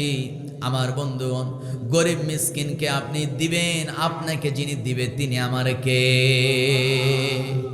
আমার ভাইয়েরা, মানুষকে দেওয়া, মানুষকে সহযোগিতা করা, এই গুণ, এই বৈশিষ্ট্য আমার আল্লাহর। আর এই বৈশিষ্ট্য যদি কেউ লালন করতে পারে, আল্লাহ বলেন আমি তার জিন্দেগির গুনাহ মাফ করে দেব। আমার বন্ধুগণ, দান করলে কি উপকার, একটু মেসাল না দিলে কেমন হয়? একজন আল্লাহর পয়গম্বর ছিল, যাকে আল্লাহ তাআলা পুরা পৃথিবীর বাদশাহী দিয়েছিলেন। তার নামটা কি বলেন? এই যে একজন চাচা বলছে, সুলাইমান। কি নাম? সুলাইমান নবী। হযরত সুলাইমান আলাইহিস সালাতু ওয়াস সালাম প্রত্যেকটা প্রাণীর ভাষা তিনি বুঝতে পেতেন। একদিন সুলাইমান নবী কোন একটা গুরুত্বপূর্ণ অভিযানে বের হয়েছেন। ঘোড়ার পিঠে করে সাঙ্গপাঙ্গ নিয়া তিনি তার সৈন্য দলকে নিয়ে দ্রুত গতিতে যাচ্ছেন। হঠাৎ করে কয়েক মিটার দূর থেকে, কয়েকশো মিটার দূরে একটা পিপীলিকা তার অন্যান্য সদস্যদেরকে কমান্ড করছিল, তাদেরকে বলছিল এই পথ দিয়ে সুলাইমান নবী আসতেছে ঘোড়ার পিঠে চড়ে। সুলাইমান নবী ঘোড়ার পিঠে চড়ে আসতেছে, যদি তোমরা বাংকারের উপরে, গর্তের বাইরে যদি তোমরা অবস্থান করো, ঘোড়ার খুরের আঘাতে তোমরা পিষ্ট হয়ে দুনিয়া থেকে বিদায় নেবে। দ্রুত তোমরা বাংকারের মধ্যে ঢুকে পড়ো, গর্তের মধ্যে ঢুকে পড়ো। এই কথা সুলাইমান নবীর কানে চলে আসলো। সুলাইমান নবী দারুণ খুশি হয়ে গেলেন। সঙ্গে সঙ্গে ঘোড়ার পিঠ থেকে নেমে আল্লাহকে সিজদা দিলেন। কাকে সিজদা দিলেন? আল্লাহকে। আল্লাহকে বলছেন, আয় রব, আপনি আমাকে যে নিয়ামতগুলো দিয়েছেন, আপনি আমাকে এই যে প্রাণীদের ভাষা শিক্ষা দিয়েছেন, আমাকে নবী বানিয়েছেন, গোটা দুনিয়ার বাদশাহী দিয়েছেন, আপনি যত নিয়ামত আপনি আমাকে দান করেছেন, শুধু নিয়ামত দিলে হবে না, ওই নিয়ামতের শুকরিয়া আদায় করার তৌফিকটাও আমারে দান করে। কি চমৎকার দোয়া! জোরে কোন সুবহানাল্লাহ। এই দোয়া করতেই হবে ভাইয়ের। এই কারণ হলো আল্লাহ রাব্বুল আলামিন বলেন, যারা পারেন বলুন আমার সঙ্গে। এখানে তো অনেক তাবলীগের ভাইয়েরা আছে না? তাবলীগে গেছেন, অনেকে তাবলীগে সময় দিয়েছেন। তাবলীগের ভাইদের মুখে একটা আয়াত আমি প্রায় শুনি। আল্লাহ রাব্বুল আলামিন বলেন, লা ইন শাকারতুম লা আযীদান্নাকুম ওয়া লা ইন কাফারতুম ইন্না আযাবি লাশাদীদ। জোরে বলুন আল্লাহু আকবার। আল্লাহ তাআলা বলছেন, ও বান্দা, যা নিয়ামত দিয়েছি শুকরিয়া আদায় করো। নিয়ামতের শুকরিয়া যদি আদায় না করো, তোমার নিয়ামত, তোমার সম্পদ আমি বাজেয়াপ্ত করব। সম্পদগুলো আমি ছিনায় নেব, শক্ত আযাবে গ্রেফতার করে জাহান্নামে নিক্ষেপ করব। জোরে কোন নাউজুবিল্লাহ। এই জন্য দোয়া করতে হবে, আল্লাহ তুমি আমারে যা দিয়েছো সেগুলো শুকরিয়া আদায় করার তৌফিকটাও আমারে দান করো। সুলাইমান নবী খুব ব্রেনিয়ান একজন নবী ছিলেন। হযরত সুলাইমান নবী তিনি মন্ত্রী পরিষদে বসা। কোথায় বসা বলেন? মন্ত্রী পরিষদে বসা। মন্ত্রণালয়ে মন্ত্রীদেরকে নিয়ে বসে আছেন, কিন্তু তার মন্ত্রণালয়ে, মন্ত্রী পরিষদে মন্ত্রী শুধুমাত্র মানুষ ছিল তা নয়, তার মন্ত্রী পরিষদে জিন জাতিদের মধ্যেও কয়েকজন মন্ত্রী ছিল। আল্লাহু আকবার। আমার ভাইয়েরা, হযরত সুলাইমান নবী মন্ত্রী পরিষদে বসা। এমন সময় একটা পাখি দরজা দিয়া ভিতরে ঢুকছে সুলাইমান নবীর কাছে এসে। ওই পাখি বলতেছে, আল্লাহর পয়গম্বর সুলাইমান, আপনার কাছে একটা বিচার দেব, বিচারটা করতে হবে। হযরত সুলাইমান আলাইহিস সালাম বলছেন, কি বিচার বলো। ওই পাখি হযরত সুলাইমান নবীকে উদ্দেশ্য করে বলছেন, আল্লাহর পয়গম্বর, আমি একটা বাড়ি বানিয়েছি একটা গাছের ডালে, কিন্তু ওই গাছটা আছে আল্লাহর এক বান্দার বাড়ির আঙ্গিনায়। আল্লাহর এক বান্দার বাড়ির আঙ্গিনায় বিরাট গাছ, সেই গাছের ডালে আমি একটা বাড়ি বানিয়েছি। ওই বাড়িতে আমি মাঝে মধ্যে ডিম পাড়ি, কিন্তু বাড়িওয়ালা ডিমগুলো পেড়ে পেড়ে খেয়ে ফেলে। ও আল্লাহর পয়গম্বর, আপনি একটু বিচার করুন, আমি যেন একটু বংশবৃদ্ধি করতে পারি, ওই ডিমে যেন একটু তা দিয়া বাচ্চা ফুটাতে পারি। হযরতে সুলাইমান নবী করলেন কি, দুজন প্রহরীকে ডাকলেন, যাও ওই পাখির বাসার সেই বাড়ির মালিককে বলো যেন এই পাখির ডিম আর না পারে। যদি এই পাখির ডিম পারে আমি কিন্তু বিচার করব, হাত পা ভেঙে গুঁড়ো করে ফেলবো। আমার ভাইয়েরা, মাস কয়েক যাওয়ার পর ওই লোকটা সুলাইমান নবীর সেই ওয়ার্নিং, সেই মেসেজ, তার সেই কড়া বক্তব্য ভুলে গেছে, সুলাইমান নবীর কথা ভুলে গেছে। ওই বাড়িওয়ালা করছে কি, সংবাদ পেয়ে গেছে, যখন বুঝতে পারছে আমার বাড়ির আঙ্গিনায় থাকা গাছের ডালে পাখিটা ডিম পেড়েছে, সঙ্গে সঙ্গে ওই বাড়িওয়ালা গাছে চড়ছে, ডিম পেড়ে ডিম ভেজে খেয়ে ফেলছে। পাখির মেজাজ গরম, সুলাইমান নবীর কাছে গেছে, ও আল্লাহর পয়গম্বর সুলাইমান নবী, আপনার কাছে বিচার দিলাম, লাভ তো হলো না। লোকটা আবার গাছে চড়ছে, আবার ওই ডিম পেড়ে ডিম ভেজে খেয়ে ফেলছে। সুলাইমান নবী মেজাজ গরম হয়ে গেছে। এবার সুলাইমান আলাইহিস সালাতু ওয়াস সালাম কোনো মানুষকে দায়িত্ব দিলেন না, দুজন জিনকে ডাক দিলেন, যাও তোমরা এই পাখির বাসা পাহারা দেবে, যতদিন ডিম না পারছে, ওই ডিম পারার পর যতদিন তা দেওয়া শেষ না হয়েছে, ওই ডিম থেকে যতদিন বাচ্চা না বের হয়েছে, ততদিন পর্যন্ত ওই গাছের ডালে তোমরা পাহারা দেবে। যদি দেখো ডিম পারার পর ওই বাড়িওয়ালা আবার গাছে চড়ছে, তাহলে জোরে আছাড় মেরে হাত পা ভেঙ্গে গুঁড়ো করে ফেলবে। আমার বন্ধুগণ, আমার ভাইয়েরা, গভীর মনোযোগ। সেই বাড়িওয়ালা মাস খানিক যাওয়ার পর আবার সংবাদ পেয়ে গেছে সেই গাছের ডালে পাখি ডিম পেড়েছে। খবর পাওয়া মাত্র সেই লোকটা গাছে চড়া শুরু করছে। অর্ধেক না উঠতেই বাড়ির দরজায় কে জানি বাইরে থেকে জোরে জোরে আঘাত করা শুরু করেছে। জিজ্ঞেস করলো, যুবক বাড়িওয়ালা জিজ্ঞেস করলো, কে আমার দরজায় আওয়াজ করো, কে আমাকে নক করো। সঙ্গে সঙ্গে বাড়ির দরজার বাইরে থেকে কাঁপা কাঁপা কণ্ঠে একজন বৃদ্ধা মহিলার আওয়াজ তার কানে চলে আসলো। বৃদ্ধা মহিলা বলছেন, ও হে, বাড়িতে কে আছো, একটু দরজাটা খোলো, আমি 3 দিন যাবত না খাওয়া বড় অসহায় একজন মানুষ, দয়া করে আমাকে একটু সাহায্য করো। ওই লোকটার অন্তরে এত দয়া সৃষ্টি হয়েছে, গাছ থেকে নামলেন, নামার পর দরজা খুললেন, দরজা খুলে দেখেন সত্যি একজন বৃদ্ধা মহিলা। বৃদ্ধা মহিলা কাঁপতে কাঁপতে যুবককে দেখে বসে গেছে। জিজ্ঞেস করলেন, মহিলা কি সমস্যা বলো। বৃদ্ধা মহিলা বলছেন, ওহে যুবক, আমার স্বামী অনেক দিন আগে দুনিয়া থেকে বিদায় নিয়েছেন। আমার 2টা ছেলে সন্তান আছে, জন্মগতভাবে তারা লুলা, হাঁটতে পারে না, পাগুলো খোড়া, এরকম আছে না নাই বলেন? জন্মগতভাবে লুলা হয়ে যায়, হাত পা অচল, পা 2টা অচল, চলতে পারে না। আমার ছেলেগুলোকে ভরণ পোষণ খাবারের ব্যবস্থা আমার নিজের করতে হয়, কিন্তু কথা হলো আমার ওই 2 ছেলেকে কি খাবার দেব? আমি 3 দিন যাবত নিজেই না খাওয়া বৃদ্ধা মহিলা মানুষ, আমি বড় অসহায়, দয়া করে কিছু খাবার দাও, কিছু সাহায্য করো। লোকটা করছে কি, ঘরের ভিতরে গেছে, তার বিবিকে ডেকে বলছে, বিবিরে, ও আমার প্রিয়তমা স্ত্রী, তুমি না খাসির গোস্ত রান্না করেছো, বকরির গোস্ত রান্না করেছো, ভুনা বকরির গোস্ত আছে নাকি? হ্যাঁ আছে। গরম ভুনা বকরির গোস্ত একটা প্লেটের মধ্যে নিলেন, একটা পাত্রের মধ্যে নিলেন। এরপরে করলেন কি, সুন্দর দেখে 5টা ময়দার রুটি হাতের মধ্যে নিয়া ভুনা গোস্ত এবং রুটি বৃদ্ধা মহিলার হাতে দিলেন, আর বললেন, মহিলা, এগুলো খাও, আল্লাহর শুকরিয়া আদায় করো, আর তোমার সন্তানদেরকেও খাওয়াও। আর কি করলেন, কিছু স্বর্ণ মুদ্রা একটা থলের মধ্যে করে দিয়া বৃদ্ধাকে বিদায় করে দিলেন। বৃদ্ধা দারুণ সন্তুষ্ট হয়ে গেছে। এরপরে ওই লোকটা ওই যে ডিম খাওয়া নেশা, আবার গাছে চড়ছে। গাছে ওঠার পর পাখির 2টা ডিম পারছে, ভেজে খেয়ে ফেলছে। পাখির মেজাজ গরম, কি হলো, ঘটনা কি? আবার নবীর কাছে গেছি। সুলাইমান নবীর কাছে যাওয়ার পর হযরত সুলাইমান নবীকে বলছেন, আমি আজকে বিচার দিতে আসি নাই, কিন্তু আপনাকে সাবধান করতে আসছি।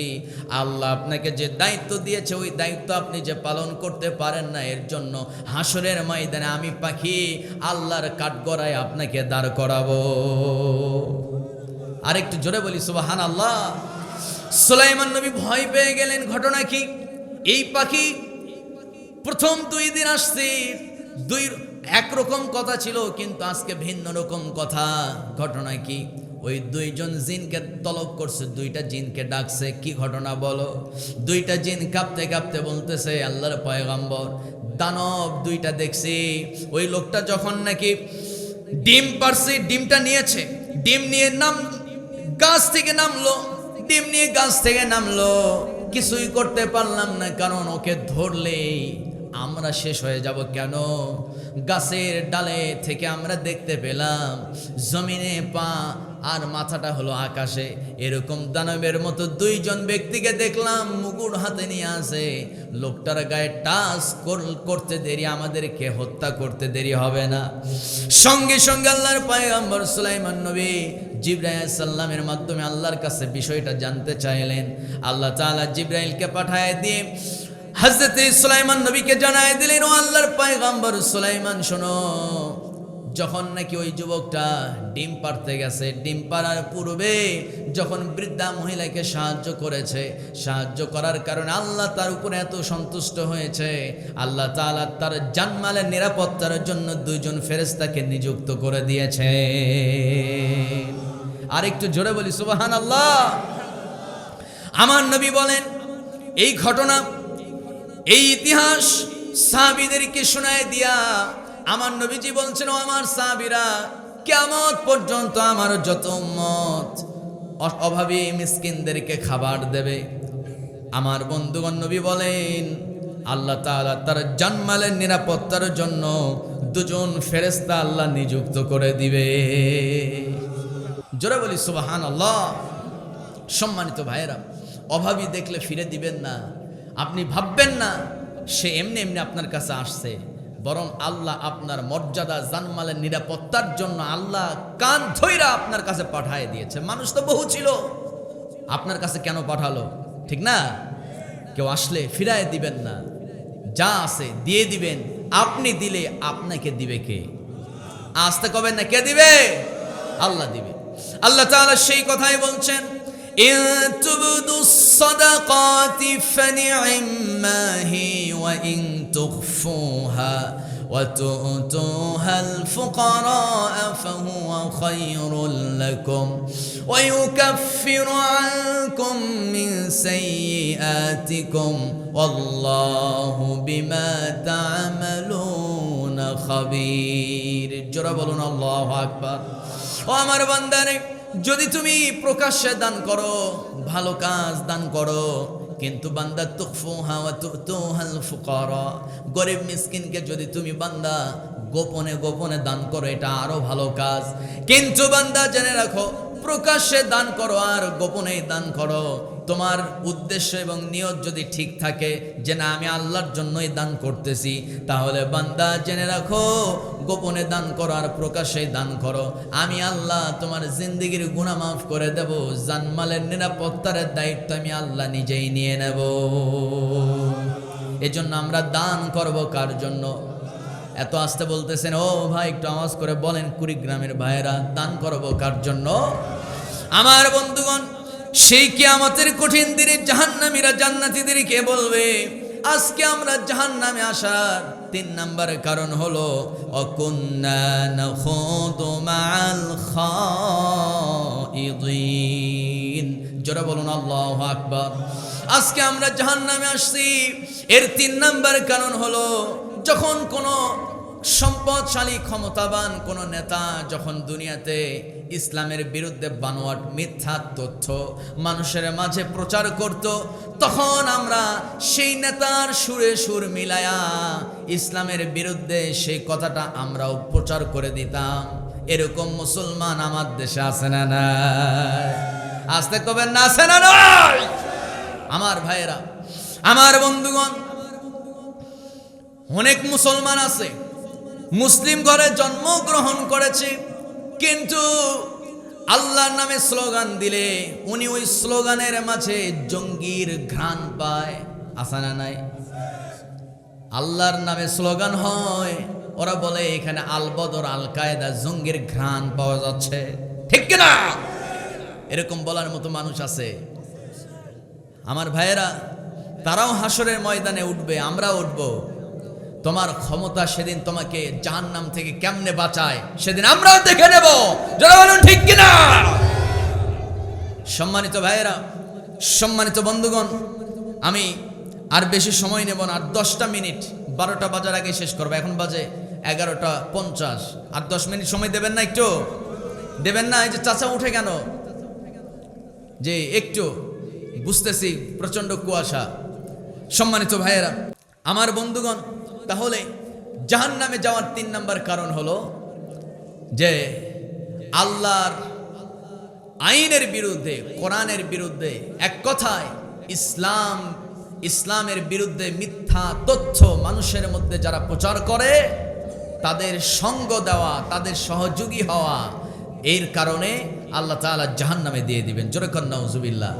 তার মানে বোঝা গেল এই আয়াত আমাদেরকে স্পষ্ট একটা বার্তা দিচ্ছে, সেটা হলো কেউ যদি ইসলামের বিরুদ্ধে কোনো ষড়যন্ত্র করে, মিথ্যা তথ্য মানুষের মাঝে প্রচার করে, তাহলে বোঝা গেল সে মুসলমান দাবি করার আর কোনো তার সুযোগ নাই। আর তাকে যে সহযোগিতা করবে যে মুসলমান, সে ডাইরেক্ট কোথায় যাবে? জাহান্নামে চলে যাবে। আমার বন্ধুগণ, জাহান্নামে যাওয়ার 4 নম্বর কারণ, সেদিন জাহান্নামীরা বলবে ওয়াকুন্না নুকাযযিবু বিয়াউমিদ্দিন, আজকে আমরা জাহান্নামে এসেছি, এর কারণ হলো আমরা আখিরাত বিশ্বাস করতাম না। আখিরাত যে আছে এটা মোটেও আমরা চিন্তা করতাম না। আমার দেশে হাজারো মুসলমান দেখবেন, আখিরাত যদি জিজ্ঞেস করেন ভাই আখিরাতকে বিশ্বাস করো নাকি? হ্যাঁ বিশ্বাস করি।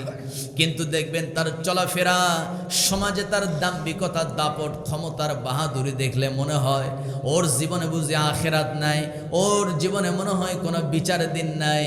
অবশ্য আমাদের একটা মহান বিচার দিন আছে, মহান বিচার দিনের মহান বিচারক যিনি, তিনি কে?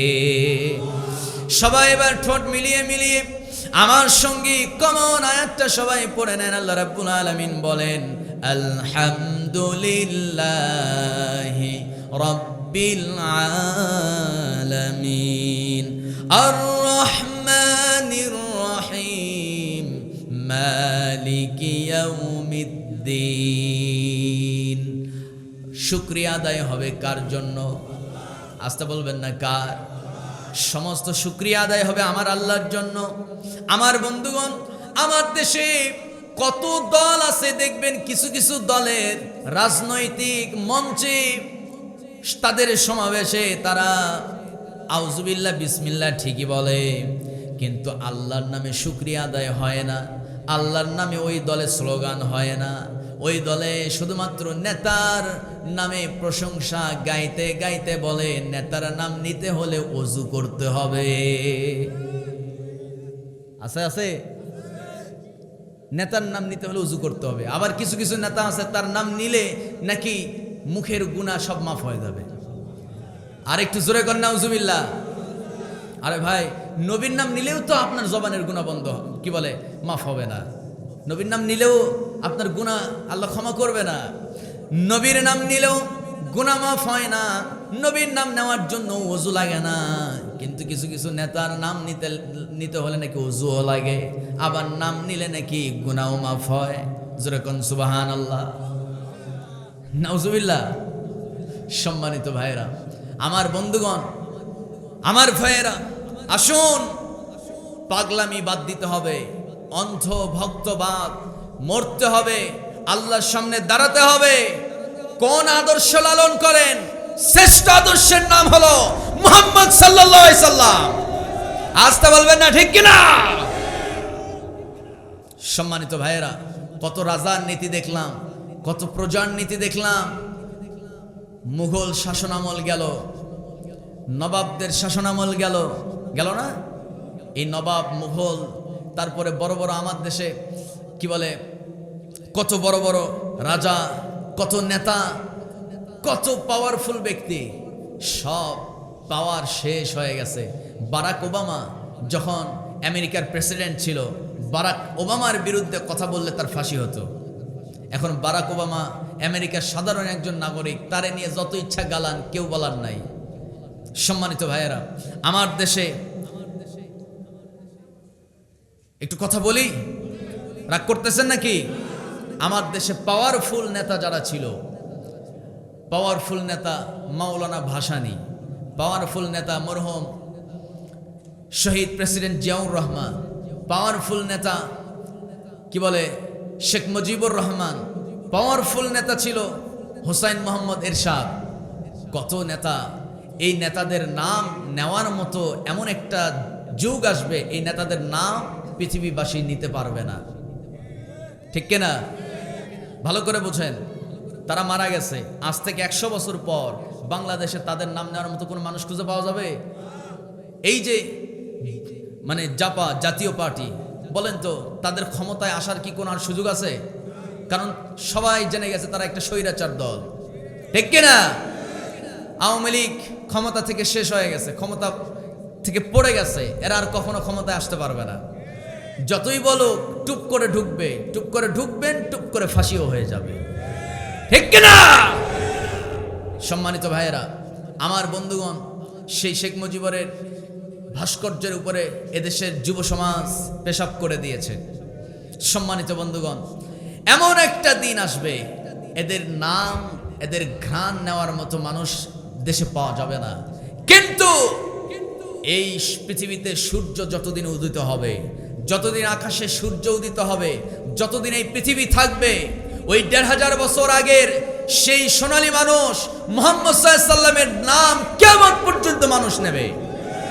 আসতে বলবেন না, ঠিক কিনা? তার কর্মীরা কিয়ামত পর্যন্ত তার নাম নেবে। সম্মানিত বন্ধুগণ, আজ থেকে কি বলে আওয়ামী লীগ ক্ষমতায় নাই, এখন আওয়ামী লীগের বিরুদ্ধে যা ইচ্ছা বলেন, কেউ বলার নাই। 2 বছর আগে যদি আমি এই কথাগুলো বলতাম, মাইক কেড়ে নেওয়া হতো। তার মানে আজকে মাইক কেড়ে নেওয়ার মতো কেউ নাই। তার মানে বোঝা গেল, ও জামাতের ভাইয়েরা, বিএনপির ভাইয়েরা, চরমনায়ের ভাইয়েরা, দাপট খাটায়া লাভ নাই। এমন একটা দিন আসবে, এই দলগুলোর নাম নেওয়ারও কেউ থাকবে না, কিন্তু ইসলামী দল থাকবে। হিজবুল্লাহ, আল্লাহর একটা দল কিয়ামত পর্যন্ত থাকবে, আর একটা হিজবুশ শাইতান, শয়তানের দলও একটা থাকবে। পৃথিবীতে দল মূলত 2টা। কয়টা? আসতে কবেন না, দল মূলত কয়টা? একটা দল হলো হিজবুল্লাহ, কারো দল, আসতে বলবেন না, কারো দল। আরেকটা দলের নাম হলো হিজবুশ শাইতান, শয়তানের দল। যেই দলে নামাজ নাই, বলেন ওই দল আল্লাহর না শয়তানের দল। যেই দলে আল্লাহর নাম নিলে, আল্লাহর নামে স্লোগান দিলে বিতর্কিত হতে হয়, বলেন যেই দল করতে গেলে আল্লাহর নামে স্লোগান দেওয়া যায় না, একটু বুঝে শুনে বলেন ওই দলটা আল্লাহর না শয়তানের দল? আমার বন্ধুগণ, আমার ভাইয়েরা, এই দুনিয়াতে কেবলমাত্র আমার আপনার আপন একজন, মদিনার মাটিতে তিনি শুয়ে আছেন, মুহাম্মদুর রাসূলুল্লাহ। সবাই বলুন সাল্লাল্লাহু আলাইহি ওয়াসাল্লাম। নবীর নামে দরুদ পড়বেন, 5 ওয়াক্ত নামাজ পড়বেন, নবীর সেই সংগ্রামী জীবনে লালন করবেন। আমার নবী ছিল মদিনার প্রেসিডেন্ট, কোরআন দিয়ে রাষ্ট্র চালিয়েছে। সেই নবীর আদর্শ লালন করে এই কোরআন দিয়ে রাষ্ট্র চালার স্বপ্ন দেখেন। আল্লাহর কসম, সেই মহান নেতা আমার নবী শাফাত করে আপনাকে জান্নাতে অবশ্যই নেবে। আমার ভাইয়েরা, আমার বন্ধুগণ, এই দুনিয়াতে আমরা বেশি দিন বাঁচবো না। আল্লাহ বলেন, যা কিছু করো বান্দা সব রেকর্ড হচ্ছে। 2জন ক্যামেরাম্যান আমি বান্দা তোর 2 কাঁধে রেখে দিয়েছি, কিরামান, আসতে বলবেন না, কিরামান কাতিবিন। আল্লাহ বলছেন, ইকরা কিতাবাকা কাফা বিনাফসিকাল ইয়াউমা আলাইকা হাসিবা। জোরে বলুন আল্লাহু আকবার। আমার বন্ধুগণ, এই যে ক্যামেরা দেখতেছেন, এই ক্যামেরাগুলো ভিডিওগুলো রেকর্ড করতেছে। আমার ভাইয়ের এই যে একটা ক্যামেরা, এই ক্যামেরার মধ্যে সব রেকর্ড হচ্ছে। পার্শ্বে মহিলারা ডিসপ্লেতে বিরাট আকারে আমারে দেখতেছে, ঠিক না? আমার বন্ধুগণ, এই ভিতরে দেখবেন ছোট্ট একটা চিপস, তার নাম হলো মেমোরি কার্ড। ওই মেমোরি কার্ডের মধ্যে সব কিছু রেকর্ড হয়ে যাচ্ছে। অনেকের হাতে মোবাইল, এই যে দেখেন মোবাইল নিয়ে তারা রেকর্ড করতেছে। এগুলো রেকর্ড হয় কোথায়? ছোট্ট একটা মেমোরি কার্ডের মধ্যে সবগুলো রেকর্ড হয়ে যাচ্ছে। এই দুই পাশে কিরামান কাতিবিন আছে, জন্ম থেকে নিয়ে মৃত্যু পর্যন্ত যা কিছু করেনি করা কিতাবাক সব রেকর্ড হয়ে যাচ্ছে। হাসরের ময়দান যখন শুরু হয়ে যাবে, আল্লাহ তাআলা প্রত্যেকের রেকর্ড প্রত্যেকের হাতে ধরায় দিবেন, নাও বান্দা তোমার মেমোরি কার্ড, তুমি জন্ম থেকে নিয়ে মৃত্যু পর্যন্ত কি করেছো। কাফা বিনাফসিকাল ইয়াউমা আলাইকা হাসিবা। মুফাসসিরগণ ব্যাখ্যা করছেন, বিরাট ডিসপ্লের মধ্যে বান্দা যখন দেখবে তার জন্ম থেকে নিয়ে মৃত্যু পর্যন্ত কি করছে, ভালো কাজ যদি করে থাকে, সে আনন্দে বুক উঁচু করে আনন্দে হাসতে হাসতে জান্নাতের সার্টিফিকেট নিয়ে নবীর সুপারিশ নিয়ে জান্নাতে চলে যাবে। আর যেই লোকটা দেখবে নাইট ক্লাবে গিয়ে নারীদের সঙ্গে মজা মস্তি করেছে, পতিতালয়ে 100 টাকা 500 টাকার বিনিময়ে নিজের ঘরে বউ রেখে পতিতালয়ের নারীর সঙ্গে মজা মস্তি করছে, আছে না আমার বন্ধুগণ? অনেক নেতা দেখবেন জনগণের সামনে মিষ্টি মিষ্টি কথা, কিন্তু পার্টি অফিসে মহিলা নেত্রীর সঙ্গে ডলাডলি করে, আছে না নাই? একটু শুনতে খারাপ লাগলেও এরকম সমাজে হচ্ছে কি হচ্ছে না? আমার ভাইয়েরা, আমার বন্ধুগণ, ওই যে আওয়ামী লীগের ক্ষমতা যখন ছিল তখন একজন মহিলা, তার ভিডিও ভাইরাল হয়ে গিয়েছিল। সে বলল, আজকে আমি ঢাকা উত্তর মহানগরীর মহিলা সেক্রেটারি, মহিলা দলের মহিলা সেক্রেটারি, আজকে এই পর্যায়ে আসার পেছনে 6 জন বড় বড় নেতার সঙ্গে আমার বিছানায় যাওয়া লাগছে। আমি যদি আরও বড় পজিশনে যেতে চাই, আরও বড় নেতার সঙ্গে আমাকে রাত কাটাতে হবে। এই রাস্তায় কেউ এসো না বোনেরা, আমি আজকে তওবা করলাম, আর এই পথে থাকতে চাই না, ভালো লাগে না। নাউজুবিল্লাহ করবেন না? আমার ভাইয়েরা, আমার বন্ধু, এগুলো হলো বাস্তব ঘটনা। আমার বন্ধুগণ, মূল কথা হলো যা কিছু করেন সব রেকর্ড হয়ে যাবে হাসরের ময়দানে। যখন দেখবেন আপনি আজান হয়ে গেছে, সবাই যায় মসজিদে, আপনি যাই ক্যারাম বোর্ডে, আপনি যান ক্যারাম বোর্ডের আড্ডায়, আছে না? সবাই নামাজে যায়, আপনি গাজা ডলেন, সবাই নামাজে যায়, আপনি বিড়ি টানেন, ধোঁয়া ছাড়েন, আছে না নাই? কর নামাজ আজান হয়ে গেছে, আপনি ওদিকে তাসের আড্ডায়, জুয়ার আড্ডায়, এরপরে কি বলে ওই লুডু খেলে, ওর মধ্যেও জুয়া আছে না নাই? কন আমার বন্ধুগণ, এই সমস্ত করে জান্নাত পাওয়া যাবে না ভাই। কয়দিনের দুনিয়া, একদিন আল্লাহর সামনে আমাদেরকে দাঁড়াতে হবে। মহান বিচারক একজন, তিনি কে? আমার ভাইয়েরা, আমার বন্ধুগণ, আল্লাহ বলছেন, বান্দা কেউ যদি আখিরাতকে বিশ্বাস না করে তাহলে সে জাহান্নামে চলে যাবে। আখিরাত অবশ্যই আছে। আখিরাত সেই মহাদিনে আমাদের সবাইকে আল্লাহর সামনে হাজির হতে হবে। আমার নবী বলেন, হাসরের ময়দানে আমার সুপারিশ ছাড়া একটা মানুষ জান্নাতে যাবে না। আল্লাহু আকবার। নবীর সুপারিশ ছাড়া শুধু আমার নবীর উম্মত কেন, পূর্বের নবীদের উম্মতরাও জান্নাতে যেতে পারবে না। যারা জান্নাতে যাবে অবশ্যই নবীর সুপারিশটা লাগবে। এজন্য নবীর পথে চলার দরকার আছে না নাই? বলেন, আসতে বলবেন না, আছে না নাই? আমার ভাইয়েরা, আমার বন্ধুগণ, নবী বলেন, ও আমার উম্মতরা, তোমরা আমাকে 3টা জায়গায় খোঁজ করবে, তোমরা পেয়ে যাবে। একটা হলো পুলসিরাতে তোমরা আমাকে তালাশ করবে, সেখানে আমাকে পেয়ে যাবে। 2 নাম্বার হলো হাউজে কাউসার, 3 নাম্বার হলো মিজান। এই 3টা জায়গার যে কোনো একটা আমি রাসূলকে তোমরা পেয়ে যাবে। যদি হাউজে কাউসারে দেখা হয়, আমি তোমাদেরকে কাউসার নামক সেই বিরাট নহর, সেই নহরের পানি পান করায় তোমার জীবনের তৃষ্ণা মিটায় জান্নাতে ঢুকায় দেব সুপারিশ করে। জোরে কোন সুবহানাল্লাহ। আর যদি পুলসিরাতে দেখা হয়, ওই পুলসিরাতের সেই ভয়ঙ্কর ব্রিজটা আমি তোমাদেরকে পার করায় দেব। আর যদি মিজানে দেখা হয়, যদি আমার নবী দেখেন এই উম্মতের মধ্যে কোনো আমল নাই, কিন্তু আমার একটা সুন্নত তার মধ্যে পাওয়া গেছে, যখন নবী দেখবেন কোন উম্মতের মধ্যে একটা সুন্নত পাওয়া যাবে, আমার নবী তাকে সুপারিশ করার জন্য খুব পাগল পারা হয়ে যাবেন।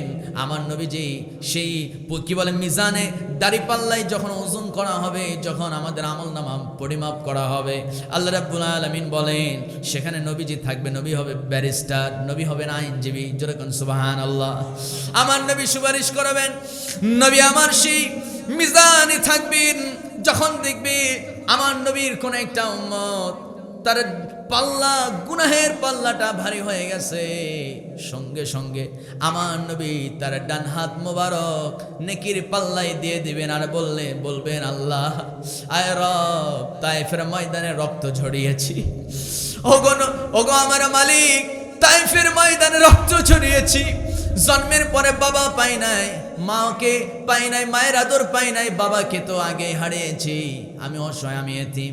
ও মালিক আমার এই উম্মতগুলো আমাকে না দেখে আমার প্রতি দরুদ পাঠিয়েছিল, আমার এই উম্মতগুলো আমাকে দেখে নাই, কিন্তু হাজার হাজার মাইল অপেক্ষা করে তারা মদিনায় এসে রওজা এসে আমাকে সালাম দিয়ে হাউ হাউ করে কাঁদছে।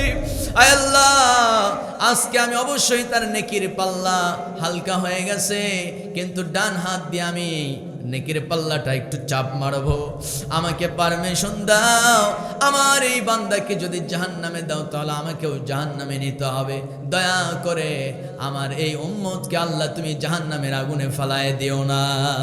আল্লাহু আকবার। সেদিন নবী এরকম করে জেদ কইরা আল্লাহর সঙ্গে সাসরামু কইরা একটা একটা করে উম্মতকে ধরবেন আর জান্নাতে ঢুকায় দেবেন, কিন্তু আমার নবী ওই সমস্ত বান্দাদের দিকে তাকাবে না যারা আল্লাহর দেখানো পথে চলে না, আল্লাহর আইন দিয়ে রাষ্ট্র পরিচালনা করার স্বপ্ন দেখে না, নবীর আন্দোলন নবীর পথে আন্দোলন করে না, নবীকে যারা নেতা মানে না, এই সমস্ত লোকদের দিকে আমার নবী যে ঘুরেও তাকাবে না। চিন্তা করেন যার দিকে নবী তাকাবে না তার কি বাঁচার কি সেদিন আর কোনো সুযোগ আছে নাকি? আসতে বলবেন না, আছে কোনো সুযোগ নাই। সম্মানিত ভাইয়েরা, তাহলে মানুষ জাহান্নামে যাবে কয়টা কারণে? 4 কারণে। 1 নাম্বার হলো নামাজ না পড়ার কারণে, 2 নাম্বার মিসকিনদেরকে খাবার না দেওয়ার কারণে, 3 নাম্বারে যারা ইসলামের বিরুদ্ধে মিথ্যা অপবাদ দেয় তাদের সঙ্গ দেওয়ার কারণে, আর 4 নাম্বার হলো আখিরাত বিশ্বাস যারা করে না, যারা আখিরাত বিশ্বাস করে না তাদেরকে আল্লাহ জাহান্নামে দিবেন। আখিরাত বিশ্বাস না করার কারণে, আখিরাতকে বিশ্বাস না করার কারণে সেদিন জাহান্নামে চলে যাবে। সম্মানিত ভাইয়েরা, আল্লাহ তাআলা এই ভয়ঙ্কর 4টা বৈশিষ্ট্য থেকে আমাদের বেঁচে থাকার তৌফিক দান করুক, 5 ওয়াক্ত নামাজি হওয়ার তৌফিক দান করুক। সবাই বলি আল্লাহুম্মা আমিন। আরো জোরে বলি আল্লাহুম্মা আমিন। তাহলে মানুষ জাহান্নামে যাবে 4 কারণে, কে বলতে পারবেন? ভাই আগে হাত তুলছে, আচ্ছা আপনি বলেন, দাঁড়ান বলেন।